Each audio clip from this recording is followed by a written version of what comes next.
இன்றைய சாய் விசித்ரா நிகழ்ச்சியின் விருந்தினர் நடிகரும் காஸ்டிங் டைரக்டருமான மனோஜ் கிருஷ்ணா.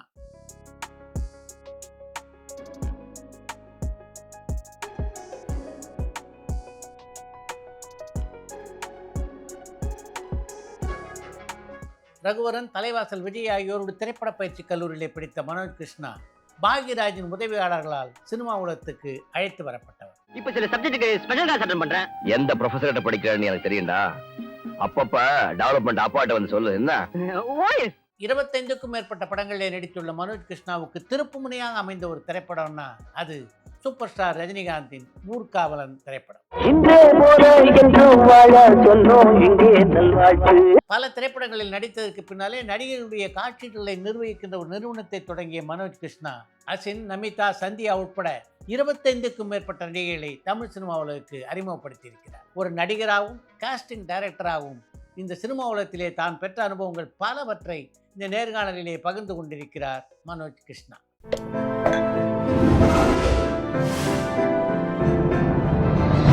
சாய் விசித்ரா.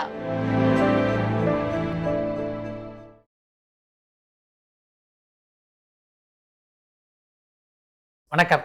வணக்கம் சார். நீங்க நடிகரானதுக்கு உங்களுடைய கல்லூரி தோழர்கள் தான் காரணம் அப்படின்னு சொல்லலாமா? ஆமாம் சார். நான் சின்ன வயசுலேருந்தே நிறைய ஒரு 5 வயசுலேருந்து நான் சின்ன சின்ன டான்ஸ் பர்ஃபார்மன்ஸ் எல்லாம் ஊரில் பண்ணுவேன். ஏன்னா எங்கள் அப்பா வாட்ச் ரிப்பேர் ஷாப் வச்சுருந்தாரு. சிங்கு பையன் அப்படின்னாவே எல்லாருக்கும் தெரியும். நாங்கள் நான் இல்லை, எங்கள் வீட்டில் நானும் எங்கள் அக்கா என் தங்கச்சி 3 பேருமே பர்ஃபார்ம் பண்ணுவோம். நாங்களே கம்போஸ் பண்ணுவோம் சாங்ஸு. நாங்களே பர்ஃபார்மன்ஸு அது சின்ன வயசுலேருந்து எங்கள் அப்பா என்னை என்கரேஜ் பண்ணுவார். எங்கள் 3 பேரையும் டான்ஸு இதெல்லாம் அப்படி பண்ணும்போது ஒரு 2-3 ஸ்கூலில் பர்ஃபார்மன்ஸு பண்ணேன் நான். அது கொஞ்சம் பாப்புலர் ஆகிட்டு நிறைய பேர் எங்களை ஒரு ஸ்கூல் ஆனுவல் டே ஃபங்க்ஷனுக்கு, ஒரு பப்ளிக் ஃபங்க்ஷனுக்கு இந்த மாதிரிலாம் கூப்பிடுவாங்க. சரி நாங்கள் போய் பண்ணுவோம். அப்பாவும் சரி பசங்களை என்கரேஜ் பண்ணலாம் அந்த மாதிரின்னு சொல்லிட்டு அப்படி பண்ணிட்டு இருக்கும்போது ஆடுவோம். பட் எனக்கு அப்போல்லாம் ஒரு பெரிய இது கிடையாது. ஏதோ அப்பா இந்த மாதிரி பண்ணுவேன். எனக்கு ஒரு பெரிய எய்மோ இல்லை ஏதோ ஒன்று நடிப்பில் வரணும் அப்படிலாம் ஒன்றும் கிடையாது. ஏதோ ஒரு டான்ஸ் பர்ஃபார்மன்ஸை நம்ம பண்ணுறோன்னு. ஆனால் பட் சின்சியராக பண்ணுவோம். எங்கள் அக்கா தான் மெயின் கம்போசர்.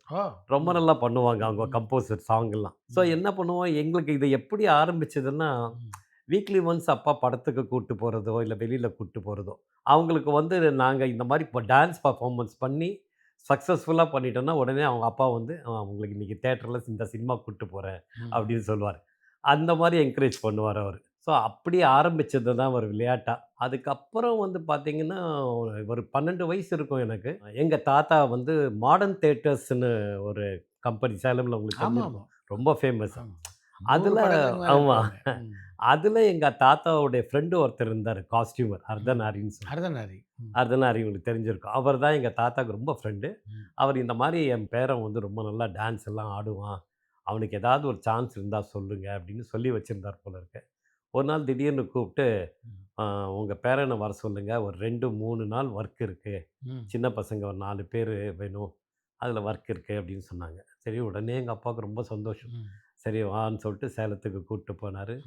மாடர்ன் தியேட்டர்ஸில் அவர் சுந்தரம் சார் தான் டைரக்டர். அவர் பார்த்தார் என்ன, பார்த்துட்டு ஓகே இந்த பையன் கரெக்டாக இருப்பான்னு. என்னன்னா ராமசுந்தரம் டைரக்ட் பண்ணது. டிஆர் சுந்தரம் பையன். பிராயச்சித்தம்னு ஒரு படம். ஜெய்சங்கர் சின்ன வயசில் வீட்டை விட்டு ஓடி போயிடுவாப்படி. ஸோ அதில் அவன் போய் சேர்றது ஒரு 4 பசங்க இந்த மாதிரி ஸ்கூலுக்கு போகாமல் திருடிட்டு சுற்றிட்டு இருப்பானுங்க. அந்த கேங்கில் சேருவாப்படி. அந்த ஜெய்சங்கருடைய சின்ன வயசு கேரக்டர் பண்ணவர் மாஸ்டர் பிரபாகர். ஸோ நாங்கள் ஒரு 3-4 பசங்க இருப்போம். பண்ணிவிட்டு நாங்கள்லாம் இருப்போம். இவர் வருவார். அப்படியே நாங்கள் பண்ணுறதெல்லாம் பார்த்துட்டுருப்பேன். நான் அப்போது ஒரு ஆப்பிள் ஒன்று கடித்து சாப்பிட்டுட்ருப்பேன். சாப்பிட்டுட்டு இருக்கும்போது என்னை அப்படியே பார்ப்பான். யாரா இந்த பையன் நான் பார்க்குறானே அப்படின்னு சொல்லிட்டு, என்ன அப்படி பார்க்குற, பசிக்குதா, இதுதான் என்னோடய ஃபஸ்ட்டு டைலாக். அது ஆமாம் எனக்கு பசிக்குது அப்படின்னு சொல்லுவான். இந்தா வா அப்படின்னு சொல்லிட்டு கூப்பிடுவேன். ஸோ அந்த சீன்லேருந்து அப்படி என்ட்ரி ஆகும். அதுக்கப்புறம் நாங்கள்லாம் ஒன்றா சேர்ந்து திருடுறது இந்த மாதிரிலாம் பண்ணுவோம். அந்த கடைசியில் அப்படியே கதை போக ஒரு 3-4 சீன். அதில் ரயில்வே ட்ராக்கில் ஒரு ஓடுற மாதிரி சீன் திருடிட்டு நாங்கள் எல்லாம் ஓடுவோம். அப்போது வெறும் சப்பல் இல்லாமல் ஒரு சின்ன சின்ன கல்லுங்க நடுவில் தெரியும் இல்லையா உங்களுக்கு ரயில்வே ட்ராக்கில், அதில் நான் ஓடினேன். அதெல்லாம் உண்மையிலே எனக்கு அப்போது ரொம்ப சேலஞ்சிங்காக இருந்தது, ரொம்ப கஷ்டமாக இருந்தது. பட் இருந்தாலும் எனக்கு அப்போல்லாம் நடிக்கணுன்ற ஒரு ஆசை இருந்தது. நம்ம வந்து சினிமா நடிக்கிறோம், அது பண்ணுறோம்ன்னு சொல்லிட்டு. இதெல்லாம் பார்த்துட்டு அன்றைக்கி நைட் எஃபெக்ட்ல ஒரு சீன் எடுக்கும்போது தான் நான் பண்ணுற டயலாக்லாம் பேசிட்டு பார்த்ததுட்டு, யார் இந்த பையன்?" அப்படின்னு சொல்லிட்டு மாஸ்டர் பிரபாகரோடைய அப்பா. அவர் என்ன கூப்பிட்டாரு. கூப்பிட்டு, "என்னப்பா தம்பி உன் பேரு?" அப்படின்னாரு. "நான் கிருஷ்ணகுமார்" அப்படின்னு சொன்னேன். "அதான் என்னோட ஒரிஜினல் நேம்." ம். "நல்லா நடிக்கிறியே! இதான் எத்தனை படம் நடிச்சிருக்கியான்னு?" "இல்ல, இல்ல நான் இதெல்லாம் நடிச்சதில்ல. இதான் ஃபர்ஸ்ட்டு படம்." "முதல் படத்திலேயே இவ்வளோ கேஷுவலா நடிக்கிற? கொஞ்சம் கூட பயமே இல்ல உனக்கு கேமராலாம்?" அப்படின்னாரு. "ஆமா சார். நான் நெறைய சின்ன சின்ன ப்ரோகிராம்லாம் பண்ணுவேன். டான்ஸ் ப்ரோகிராம்லாம் பண்ணுவேன் ஸ்டேஜில. அதனால எனக்கு அவ்வளோ பயம் இல்லன்னு" சொல்லுவேன். ஸோ அது பார்த்துட்டு வெரி குட் நல்லா பண்ணேன். அப்புறம் என்கரேஜ் பண்ணாரு என்ன. ஸோ இன்னும் அத மறக்க முடியாது. டைரக்டரும் எனக்கு ரொம்ப நல்லா எல்லாருமே பாராட்டுனாங்க நான் பண்ணதுக்கு. அதுதான் என்னுடைய ஃபர்ஸ்ட்டு 12 வயசுல நான் பண்ணது. அதுக்கப்புறம் நான் நடிக்கிறது எதுவுமே நான் ஃபாலோ பண்ணல. ஏன்னா, மெட்ராஸ்ல வந்து ட்ரை பண்ணுறதுன்றது எனக்கு கொஞ்சம் கஷ்டமா இருந்தது. நான் புரியுது. கிருஷ்ணகிரி என்னோட சொந்த ஊர். ஸோ, அதனால அது வந்து பண்ணுறதுக்கு எனக்கு யாருமே தெரியாது. அது கரெக்ட். மெட்ராஸ்ல யாரும் ம். தெரியாது, கனெக்ஷன் இல்ல. சரி அப்படி இருக்கும்போது நமக்கு அப்பாவ பெருசு. ஆனா ஒரு 18 இயர்ஸ் ஆகும்போது ஒரு தடவ ஃபிலிம் இன்ஸ்டிடியூட்டோட அட்வர்டைஸ்மென்ட் எங்க அப்பா பார்த்தாரு. அதெல்லாம் பார்த்துட்டு, "ஏன்டா ஃபிலிம் இன்ஸ்டிடியூட்ட போய் படிக்கிறியான்னு?" கேட்டாரு. எனக்கு அப்போலாம் என்னன்னா, எங்க அப்பா வீட்ட விட்டு வெளில அனுப்ப மாட்டாரு என்ன. நான் ஒரே பையன். ஏன்னா இப்போ ஸ்போர்ட்ஸ்ல கூட நான் வந்து ஹாக்கி நல்லா ஆடுவேன். அது பார்த்துட்டு ஹாக்கி கேம்புக்கெல்லாம் கூப்பிடும்போது என்ன அனுப்பல. அப்புறமா வந்து என்சிசி கேம்ப்ல இருந்தேன். அதுக்கும் வெளியில கேம்ப் போகும்போது என்ன அனுப்பல. நான் ஒரே பையன் அனுப்பவே மாட்டாரு என்ன. பட் சினிமான்னும் போது எங்க அப்பாவுக்கு ஒரு ஒரு இது. அவர் வந்து "சரி நான் அனுப்புறேன் உன்ன" அப்படின்னு. எனக்கு அப்ப சின்ன வயசுலலாம் ரொம்ப ஒரு இங்கிலீஷ் கான்வென்ட்ல சேர்ந்து பெரிய எங்கேயாவது போய் படிக்கணும்னு சொல்லிட்டு. அதுக்கு கேட்டா கூட அனுப்பல. "நீ இங்கேயே படி இங்கிலீஷ் மீடியம் ஸ்கூல்ன்னு" சொல்லிட்டு அங்க கிருஷ்ணகிரியிலே இருக்கிற ஒரு இங்கிலீஷ் மீடியம் ஸ்கூல்ல தான் நான் படிச்சேன். ஸோ என்னடா பரவால்ல அப்பா வெளியூருக்கு அனுப்புறாரு. நம்ம போவோம் இங்கேருந்து இந்த ஊர்ல இந்த இருந்து வாய்ப்ப நம்ம பயன்படுத்திட்டு வெளில ஆமா போயிறது. ம். அப்படின்னு சொல்லிட்டு நான் வந்து ஒரு ஃபோட்டோலாம் எடுத்து அனுப்பிச்சோம். அதுக்கும் எனக்கு இன்டர்வியூ வந்துருச்சு. ம். இன்டர்வியூ வந்தவுடனே எனக்கு பயங்கர சந்தோஷம். நம்ம ஏதோ செலக்ட் ஆயிட போறோம்ன்னு சொல்லிட்டு. போனா அங்கெல்லாம் ஜெய்ஜான்டிக்கான இன்டர்வியூல பார்த்தோன்னா எல்லாருமே பெரிய பெரிய ஆளுங்க. யாருன்னா அதில வந்து பார்த்தீங்கன்னா, ஆபாவாணனுக்கு ப்ரீவியஸ் குரூப். ம். அவங்கலாம் ஜெய்ஜான்டிக்கா இருந்தாங்க. நான் தான் ஒரு குட்டி அப்போ எனக்கு வந்து ம். அ 17 இயர்ஸ் சார் எனக்கு. ம். 17 இயர்ஸ் ஃபர்ஸ்ட்டு நான் அப்ளிகேஷன் போடும்போது. ம். நானு 79ல போட்டேன். +2 படிச்சிருந்தா போதும்ன்னு புரியுது. சொல்லிட்டு அப்போ போட்டதுனால, அது எனக்கு இன்டர்வியூ உடனே வந்துடுச்சு. ம். ஸோ என்னடா இத்தன இத்தன பேர் நடுவுல நம்மலாம் செலக்ட் ஆவோமா? ஆக மாட்டோமா? அப்படின்னு சொல்லிட்டு சரின்னு சொல்லிட்டு உள்ள போனேன். நீலகண்டன் சார் தான் அந்த பேனல் அவர் தான் பிரசிடென்ட்டா இருந்தவரு. அது ம். இல்லாம ஒரு பேனல் சௌகா ஜானகியம்மா நெறைய பேர் இருந்தாங்க. அவங்கலாம் வந்து பார்த்துட்டு, "சரி என்ன இவ்ளோ சின்ன பையனா இருக்க நீ? நீ இது எப்படி நீ நடிப்ப?" அப்படி இப்படிலாம் கேட்டாருங்க என்ன. நான் சொன்னேன், "இல்ல சார் நான் நடிப்பேன். இந்த மாரி சின்ன வயசுலேருந்து நான் நடிச்சிருக்கேன். அது பண்ணியிருக்கேன், இது பண்ணியிருக்கேன்னு" சொல்லுவேன். "நீ ஒரு வேலை பண்றியா? கேமரா எடுத்துக்கிறியா? கேமரா கோர்ஸ் வேணா எடுத்துக்கோ. நான் கேமரா தரேன்" அப்படின்னாரு அவரு. நீலகண்டன் சார். "சார் எனக்கு கேமராவ பத்திலாம் எனக்கு தெரியாது. எனக்கு நடிப்பு ஒண்ணு தான் தெரியும். எனக்கு அதுதான் வேணும்." "அப்படியா? சரி ஓகே சொல்றேன்." அப்படின்னு சொல்லிட்டு போட்டாரு. பார்த்தா எனக்கு செலக்ஷன்ல என் பேர் வரல. கிடைக்கல. ம். கிடைக்கல. ரொம்ப அப்செட் ஆயிட்டேன் நானும். எங்க ம். அப்பாவும் ரொம்ப அப்செட் ஆயிட்டாரு. இத்தனைக்கும் அங்க போறதுக்கு ஒரு ஒரு சப்போர்ட் வேணுன்றதுக்காக பெங்களூர்ல புரவி நாட்டிய பூபதி சுந்தரமூர்த்தி. ஆமா.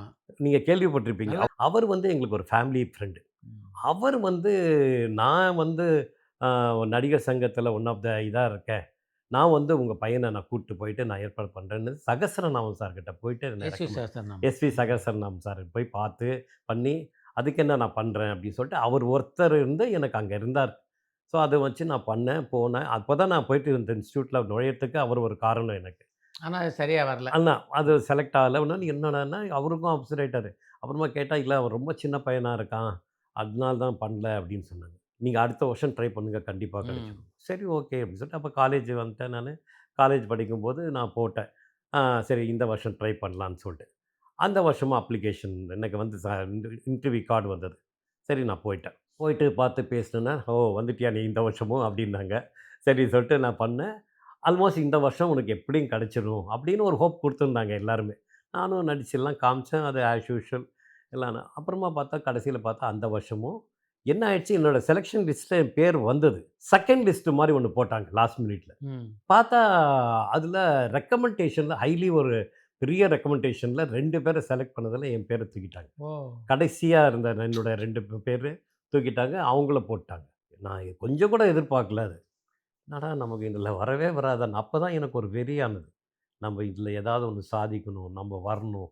அப்படின்னு சொல்லிட்டு விட மாட்டேன்னு சொல்லிட்டு மறுபடியும் 3rd இயர் நான் மறுபடியும் போட்ட உடனே 3வது மறுபடியும் வருஷம் 3வது வருஷம் அடி அதுதான் 81 ம் 79 அப்ளை பண்ணேன் ஃபர்ஸ்ட், செகண்ட் 80, 80 81ல் அப்ளை பண்ணேன். ம். 81ல் அப்ளை பண்ணும்போது ம். டேப் ரெக்கார்ட்லேருந்து எல்லாம் ஒரு பயங்கர செட்டப்போட போனேன் நான். ம். இந்த தடவை நான் பார்த்துடலாம் நானா அவங்களான்னு சொல்லிட்டு போயிட்டு இருந்தேன்.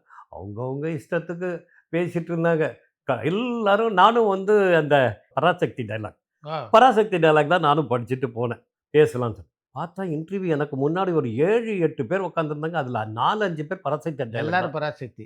எனக்கு பயங்கர இதுவே மறுபடியும் நானும் பேசினேன்னா என்னை செலக்ட் பண்ண மாட்டாங்க, வேண்டான்னு சொல்லிட்டு நான் ஒரு டைலாக் நான் சின்ன அப்பாவெல்லாம் எனக்கு சொல்லிக் கொடுப்பார். ஒரு டைலாக் ஒரு பழைய படம் டிஏ மதுரமும் இவரும் பண்ண டைலாக் அது. NS கிருஷ்ணன்.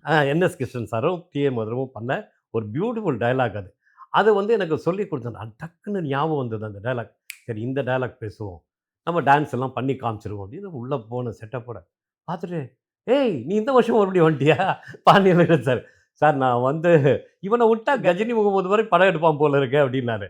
இல்லை சார் நான் வந்து இந்த தடவை நான் கண்டிப்பாக உங்களுக்கு என்னோட டேலண்ட் எல்லாம் காமிச்சிருவேன்.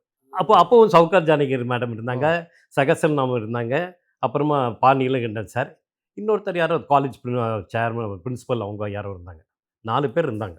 இவங்க 3 பேர் தான் அந்த பேனல் மெம்பர்ஸ். அதுவும் இல்லாமல் இவர் நீலகண்டன் சார் தான் பிரசிடென்ட் ஆமா. அந்த ஃபிலிம் இன்ஸ்டியூட்டுக்கு. அப்போ ம். இவன் கஜினி முகமது மாதிரி படம் எடுப்பான் போல இருக்கு, நீ ஒன்றுமே பண்ணாத, இந்த வருஷம் உனக்கு சீட் கொடுத்துட்றேன் அப்படின்னாரு அவர். ஐயையோ நான் நம்பவே மாட்டேன். இப்படியே தான் நான் நம்பவே மாட்டேன். நான் பர்ஃபார்ம் பண்ணி காமிச்சிடுறேன் சார், என்னுடைய டேலண்ட் எல்லாம் காமிச்சிடுறேன், அதுக்கப்புறம் உங்கள் இஷ்டம் அப்படின்னு சொன்னேன். சரி பண்ணுப்பா அப்படின்னாரு. அப்போ தான் ஒரு டைலாக் டான்ஸ் வேண்டான்ட்டாங்க, நீ டைலாக் மட்டும் பேசினாங்க. அப்போ ஓகே சொல்லிட்டு, இந்தா உனக்கு சூடு சொன்ன மான வைக்கல, போய் புடலங்க திருநியே, நீ ஒரு மனுஷன் தானே, இப்படி ஆகும்னு தெரிஞ்சிருந்தா நான் போய் அதில் கையை வைப்பேன்னா, எனக்கு தெரியுமே நீ நினைச்ச இடத்துலலாம் கையை வைப்பேன்னு. இல்லடி நான் போய்கிட்டே இருந்தேன்னா எதிர்க்க நீட்டமாக தொங்கிட்டு இருந்துச்சு, பார்த்தேன் புடலங்கா, தொட்டேன், கீழே விழுந்துச்சு, எடுத்துட்டு வீட்டுக்கு வந்துட்டேன். ஆமாம் நாளைக்கு வெளியில் தலை காட்ட முடியுமா? ஏன்னா தெருவெல்லாம் சிரிப்பா சிரிச்சு போய் கிடக்குது, உன்னை புடலங்கா திருடின்னு சொல்றது இல்லாமல் என்ன வேறு இல்லை சங்கில் எடுத்து எல்லாரும் வைப்பானுங்க. ஆமாடி உன்னை தான் சொல்லிப்பேன். அப்போ நான் போலீஸில் போய் சேர்ந்துட்டுமா? குப்பை மேனேறி போலி படிக்க தெரியாதவன் போலீஸுக்கு போகிறானா, போலீஸுக்கு மூஞ்சியும் முகரையும் பாரு அப்படின்னு நான்.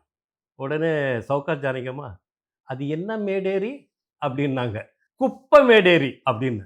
அப்புறமா கிளாப் பண்ணாங்க எல்லாருமே, சூப்பர் நீ அப்படின்னு சொல்லிட்டு. இன்னும் அந்த டைலாக் உண்மையிலேயே ரொம்ப நாளைக்கு அப்புறம் எனக்கு ரெக்கக்னைஸ் பண்ண. ஸோ சொன்னோன்னே டக்குன்னு இல்லை நீ நல்லா பண்ணுறக்கன்னா கண்டிப்பாக இந்த வருஷம் சீட்டை இன்னொரு டான்ஸ் மட்டும் பண்ணி காமிச்சிடறேன். ஐயோ நீ வேண்டவே வேண்டாம், டான்ஸ் பண்ண வேண்டாம், இதுவே போதும், இந்த தடவை உனக்கு சீட்டு கன்ஃபார்ம் அப்படின்னாங்க.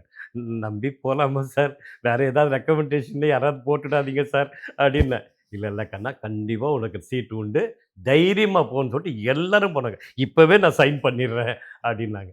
அப்படியே கரெக்டாக அந்த வருஷம் எனக்கு செலெக்ஷன் வந்த உடனே நீலகண்டன் சார் முதல்ல என்னை கூப்பிட்டார். இந்த கிருஷ்ணகுமார்னு ஒரு பையன் இருப்பான், அவனை வர சொல்லு அப்படின்னாரு. நான் போனேன், ரூமுக்கு போனேன். என்ன ரொம்ப நல்லா அட்வைஸ் பண்ணார். நீ ரொம்ப நல்லா வருவ தம்பி, நீ உன்னுடைய இன்ட்ரெஸ்ட்டு உன்னுடைய டெடிக்கேஷன் எல்லாம் நான் பார்த்தேன், நீ நல்லா வருவ இந்தா சொல்லிட்டு அவர் எழுதின புக்ஸ் எல்லாம் ஒரு 4 புக்கு எனக்கு கொடுத்தாரு. இதெல்லாம் நீ படித்து தெரிஞ்சுக்கோ, நல்லா வா அப்படின்னு சொல்லிட்டு ஆசீர்வாதம் பண்ணார். என் லைஃப்பில் அது ஒரு மறக்க முடியாத அவ்வளோ பெரிய ஒரு டைரக்டர். அவர்கிட்டருந்து ஒரு பிளஸ்ஸிங்ஸ் எனக்கு கிடைச்சது. எனக்கு பெரிய ஒரு அவார்ட் கிடைச்ச மாதிரி. அப்போல்லாம் எனக்கு சினிமாவை பற்றி தெரியாது. ஏன்னா நான் வளர்ந்த விதம் வந்து வீட்டில் அட்மாஸ்பியரே ரொம்ப சாஃப்ட் நேச்சர் பர்சன். நான் அப்போல்லாம் காலேஜில் என்னென்னா, எனக்கு காலேஜில் படிக்கும்போதே வந்து பார்த்திங்கன்னா நான் வந்து ஃபைனான்ஸ் செக்ரட்டரிக்கு நின்னேன் நான். ஏன்னா ஓரளவுக்கு நான் அந்த ஊரில் ஒரு பாப்புலர்ன்றதுனால காலேஜ்லேயும் நான் கொஞ்சம் பாப்புலர், டான்ஸு அதெல்லாம் பண்ணுறதுனால. சரி என்னை வந்து ரொம்ப கம்பல் பண்ணாங்க, ஃபைனான்ஸ் செக்ரட்டரிக்கு you are the right person, நீங்கள் நில்லுங்க அப்படின்னாங்க. எனக்கு சொன்னேன் எனக்கு அதிலலாம் இன்ட்ரெஸ்ட் இல்லை, வேண்டாம் அப்படின்னா கேட்கவே இல்லை. நீங்கள் நில்லுங்கன்னாங்க, நின்னேன். சரி எனக்கு ஆப்போசிட் ஒருத்தர் நின்னார். எலெக்ஷன் போயிட்டு நான் கேம்பெயின்லாம் பண்ணிட்டு வந்தேன், கிளாஸாக போயிட்டு. சரி எலெக்ஷனும் நடந்தது. பார்த்தா ரிசல்ட் வந்தது. ரிசல்ட் வந்தவுடனே நான் தான் வின் பண்ணேன். ஆனால் ஒரு பெரிய ஒரு ஆச்சரியம் என்னன்னா, ஆப்போசிட்டில் நின்னவனுக்கு ஒரு ஓட்டு கூட கிடைக்கல. ஆத்தி. எல்லா ஓட்டும் எனக்கு. ஆ. எல்லாருமே பயங்கர ஷாக் ஆயிட்டாங்க. அது என்ன அப்பேற்பட்ட பையன்? அப்போ பிரின்சிபால் நேரா என் கிளாஸுக்கு வந்து, "யார்ப்பா அந்த கிருஷ்ணகுமார்ன்ற பையன்?" அப்படின்னு கேட்டாரு. நான் அவர் பிரசிடென்ட்டுக்கு நின்ன பையன கூட விஷ் பண்ணல முதல்ல. நேரா என்கிட்ட தான் வந்தாரு. "யாருப்பான்னு?" "என்னய்யா நீ உனக்கு வந்து அவ்ளோ ஒரு கிரேஸ் இங்க. அதுவும் பொண்ணுங்க ஓட்டெல்லாம் சேர்ந்து உனக்கு தான் வந்திருக்கு" அப்படின்னாரு. "ஃபர்ஸ்ட்டு டைம் நான் நிக்கிறேன் சார்" அப்படின்னேன். உடனே வந்து, "வெரி குட். கங்கிராட்ஸ். நல்லா பண்ணு. நல்லா இதெல்லாம் நீ இது பண்ணியிருக்க. நல்லா பண்ணி இந்த வருஷம் ஃபைனான்ஸ்லாம் சம்மந்தப்பட்டதெல்லாம்." ஸோ அந்த வருஷம் என்னால முடிஞ்சதெல்லாம் ஃபைனான்ஸ் விஷயங்கள்லாம் நெறைய வந்து நான் பண்ணேன்.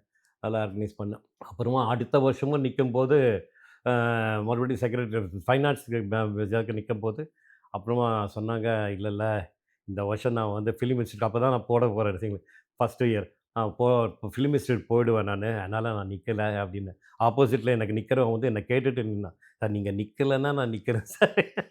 இல்லன்னா நான் வந்து ஜெயிக்க கஷ்டம் அப்படின்னு சொல்லிட்டு. ஃபிலிம் இன்ஸ்டிடியூட்ல உங்களோட ரகுவரன், தலைவாசல் விஜய் எல்லாம் படிச்சாங்கல்ல? ஆமா சார். நான் ஃபிலிம் இன்ஸ்டிடியூட்ல வரும்போது பார்த்தீங்கன்னா, எல்லாருமே வந்து கிளாஸு எனக்கு தெரியாது இவங்கலாம் அந்த என்னோட பேட்ச்ல வரப்போறாங்கன்றது. நான் சேர்ந்த உடனே வந்து பார்த்தேன். அப்போ ரகுவரன், வசந்த், தலைவாசல் விஜய், அப்புறமா ரவி வர்மான்னு ஒரு பையன். ஆ ஸோ இன்னும் நெறைய பேர் இருந்தாங்க. வேணுன்னு சொல்லிட்டு ஒரு மலையாளி பையன். பாஸ்கர்ன்னு ஒரு பெக்கூலியரா இருக்காரு. மொத்தம் 14 பசங்க, 6 பொண்ணுங்க சார் என்னோட பேட்ச்ல. ஆ. 20 பேர் நமக்கு ஆக்சுவலா அது செலக்ஷனு. ம். அதுல பார்த்தீங்கன்னா, 6 பொண்ணுங்க தான் வந்தாங்க. அந்த 6 பொண்ணுங்களுக்கு குடுத்துட்டு, மீதி இருக்கிற சீட் எல்லாமே பசங்களுக்கு குடுத்துட்டாங்க அவங்க. ஏன்னா லேடீஸ் அப்போலாம் ஜாஸ்தி பொண்ணுங்க யாரும் வர்றதில்ல இன்ஸ்டிடியூட்டுக்கு அப்போ. அர்ச்சனா இருந்தாங்களா அதுல? அர்ச்சனா வந்து எனக்கு ஜூனியர் சார். ஜூனியர். ஆமா ஜூனியர். அர்ச்சனா ஜூனியர். ஈவன் இவர் கூட எனக்கு நெக்ஸ்ட் இயர் பேட்ச்ல தான் பண்ணாரு. இவரு நம்ம நாசர் சார். நாசர் எனக்கு அப்புறம் தான் பண்ணாரு. ம். 84 நெனைக்கிறேன் அவரு. ம். 83 84. ஏன்னா அவங்கலாம் வந்து ஃபிலிம் இன்ஸ்டிடியூட் சேம்பர்ல படிச்சவங்க நாசர். ஆமா. ஆனா இங்கேயும் வந்து படிச்சாரு அவரு. ம். நாசர் சார் இங்கேயும் வந்து படிச்சாரு. ம். ஸோ ஒரு நல்ல ஒரு டீம். ஆனா நம்ம பேட்ச்ல வந்து ரொம்ப நல்லா இருந்தது. முல்லா சார் அந்த லெக்சரரு. அப்புறமா ம், விஜயலட்சுமி மேடம். இவங்கலாம் நல்ல ஒரு டீமு நல்லா இருந்தது. நானும் ரவிச்சந்திரன்னு ஒரு பையன் சார். அவன் வந்து மோகனூர்ல இருப்பான் அவன். அந்த மோகனூர் ஒரு வில்லேஜ்லேருந்து வந்த பையன். நாங்க 2 பேர் தான் ரொம்ப சின்ன பசங்க மாரி இருப்போம். ம். மத்தவங்க எல்லாரும் மெச்சூர்டா இருப்பாங்க ம். சினிமாக்கு. நாங்க 2 பேருக்கு மேல ஏன்னா இந்த இன்ஸ்டிடியூட்ல படிக்கும்போது எல்லாரும் அப்பப்போ டைரக்டர்ஸ்லாம் வருவாங்க. ஃபர்ஸ்ட்டு நம்ம இன்ஸ்டிடியூட்ல ஹீரோவா செலக்ட் ஆனது ரகுவரன். ம். 7வது மணியில. 7வது ஹரிஹரன். ஹரிஹரன் சார் படம். அவர் தான் வந்தாரு. பார்த்த உடனே ரகுவரன செலக்ட் பண்ணிட்டாரு. அவர் வந்து நடிக்க ஆரம்பிச்சுட்டாரு பாதியிலேயே. அதுக்கப்புறம் வந்து வசந்த். மெல்ல பேசுங்கள். மெல்ல பேசுங்கள்ல அப்போ வந்து அவன பாரதி ராஜா சார் செலக்ட் பண்ணி, ஆக்சுவலா வந்து ஃபர்ஸ்ட்டு அவர் வந்து அந்த படத்துக்கு தான் செலக்ட் ஆனாரு. இன்னொரு படம் மண் வாசனைக்கு. மண் வாசனைக்கு தான் ஃபர்ஸ்ட்டு வசந்த செலக்ட் பண்ணாங்க. ஆனா மண் வாசனையில என்னன்னா, இவன் பாடி வந்து ரொம்ப லீனா இருப்பாப்படி. அதனால பார்த்துட்டு இல்ல இவன் கண்ணு ரொம்ப புடிச்சது அவருக்கு. அவருக்கு கண்ணுன்னா ரொம்ப பிடிக்கும். அதனால கண்ணு நல்லா இருக்கு. இவன் நல்லா எக்ஸ்பிரசிவா இருக்கான். அதனால மெல்ல பேசுங்கள்ல போட்டுடுவோம் இவன ஹீரோவான்னு சொல்லிட்டு மெல்ல பேசுங்கள்ல ஹீரோவா போட்டு அதுக்கப்புறம் அவன் வந்து புக் ஆனான். எல்லாருமே வந்து அவங்கள தான் செலக்ட் பண்ணாங்க. எங்கள யாருமே சட்டையே பண்ண மாட்டாங்க. எங்க 2 பேர மட்டும். நாங்க 2 பேருமே போயிட்டு அடிக்கடி ஆவின்ல போயிட்டு உட்காந்துக்குவோம். அடையார் ஆவின்ல. நமக்கு லைஃப் இருக்குமா? ம். இந்த இன்ஸ்டிடியூட்ல படிச்சு, மத்தவங்கலாம் செலக்ட் பண்றாங்க. ஆனா எங்கள யாரும் செலக்ட் பண்றது இல்லையே! அவனுக்கு நான் ஆறுதல், அவன் வந்து எனக்கு ஆறுதல் சொல்லுவான். இப்படி தான் நாங்க வந்து இப்படி டைம் பாஸ் பண்ணுவோம். பட் ஏதோ ஒண்ணு ஆனா சின்சியரா அட்டெண்ட் பண்றது நாங்க 2 பேரு. இன்னொரு 3, 4 பேர். மத்தவங்கலாம் வருவாங்க, போவாங்க. நானும் தலைவாசல் விஜய் அண்ட் ராதிகான்னு ஒரு பொண்ணு இருந்தா. நாங்க 3 பேரும் ஒரு சீன் பிராக்டிஸ் ஒண்ணு பண்ணோம். இம்ப்ரூவைசேஷன். இம்ப்ரூவைசேஷன்ல எனக்கு ரொம்ப இன்ட்ரெஸ்ட் அப்பலாம். மைம் அண்ட் இம்ப்ரூவைசேஷன்ல நான் கொஞ்சம் கிளாஸ்லயே லீடிங்கா இருப்பேன். நல்லா பண்ணுவேன்னு சொல்லிட்டு மேடம் என்ன பாராட்டுவாங்க. அதுல வந்து ஒரு சீன் வந்து போயிட்டு அந்த ரமணன் சார் இருந்தாரு. ரமணன் தான் அவரு ஹெட் ஆஃப் த டிபார்ட்மெண்ட். அவர் வந்து ஒரு சின்ன ஒரு நாட் ஒண்ணு சொன்னாரு. "நீ வந்து அவன் வந்து அண்ணன், நீ தம்பி, அண்ணன் ஒய்ஃபு. அவன் ஹேண்டிகேப்டு. தலைவாசல் விஜய் அவ்வளதான்." இது மட்டும் தான் சொன்னாங்க. சரி இந்த 3 பேருக்கும் நீங்க அந்தந்த கேரக்டர் மட்டும் சொல்லிட்டாங்க. அத நீங்க எப்படி டெவலப் பண்றீங்களோ பண்ணிக்கோங்கன்னு. ஸோ அது தலைவாசல் விஜய் ஹேண்டிகேப்டா ஒர்க் போகாம வீட்ல உட்காந்துருப்பாப்படி. ராதிகா வந்து ஹஸ்பண்ட் இப்படி இருக்காருன்னு சொல்லிட்டு அவன் வேலைக்கு போவா. நான் வந்து காலேஜ் படிச்சுட்ருப்பேன். நான் வருவேன் வீட்டுக்கு.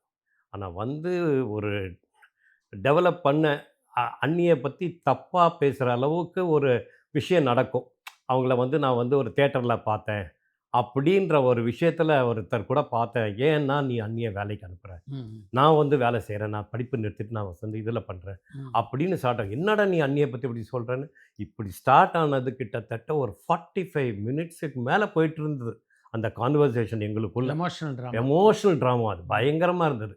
அது நான் ஒன்று சொல்ல, அவன் ஒன்று தலைவாசல் விஜய் சொல்ல, அவள் ஒய்ஃப் வந்து மறுக்க, இன்னும் அவங்க தம்பி இப்படிலாம் தப்பு தப்பாக பேசுகிறான் அப்படின்னு சொல்லி அது ஒரு பியூட்டிஃபுல் ட்ராமா. எல்லாருமே அப்படியே உட்காந்துட்டாங்க அந்த ஒரு இம்ப்ரவைசேஷன் கிளாஸ். அப்போ அவ்வளோ பாராட்டினாங்க. அந்த இம்ப்ரவைசேஷன் ரொம்ப நல்லா போச்சு. ஸோ இந்த மாதிரி எக்ஸ்பீரியன்ஸ்லாம் நமக்கு வந்து அந்த ஃபிலிம் இன்ஸ்டியூட்டில் தான் எனக்கு கிடைச்சது. திரைப்பட பயிற்சி கல்லூரியில் படித்து கொண்டிருந்த காலகட்டத்தில் உங்களுக்கும் ரகுவனுக்கு எப்படிப்பட்ட நட்பு இருந்தது? சார் ரகுவரனை பொறுத்த வரைக்கும் சார் அப்போவே பார்த்தீங்கன்னா அவன்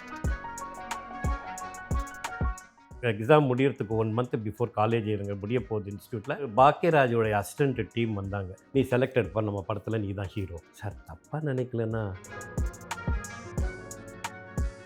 ஸோ அவனும் ஒரு ஹீரோவாக நடித்து வெளியில் வந்தான், நானும் வந்தேன், வெளியில் வந்தேன். அப்படியே எங்களுடைய ட்ராவல் அப்படியே கண்டினியூ ஆகிட்டு இருந்தது. ஒரு பீரியடில் பார்த்தீங்கன்னா இண்டஸ்ட்ரியிலேயே ஆகிறதுக்கு ஒரு 2 ஹவர்ஸ் பிஃபோர் கூட எங்கள் வீட்டுக்கு ஃபோன் பண்ணி